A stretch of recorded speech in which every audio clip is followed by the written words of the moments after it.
আসসালামু আলাইকুম।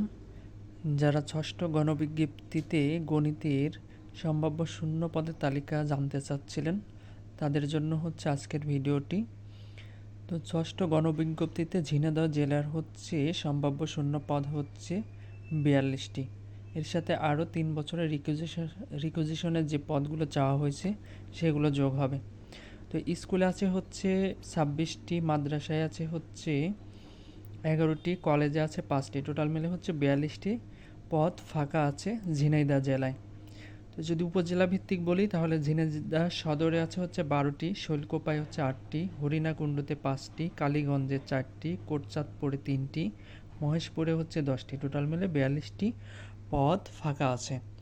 আপনারা যারা হচ্ছে এই ধরনের ভিডিও চান তারা হচ্ছে আমাদের কমেন্ট করতে পারেন আপনাদের জেলার নাম, তাহলে আমরা দ্রুতই আপনাদের এই ধরনের তথ্য দিয়ে সহযোগিতা করব।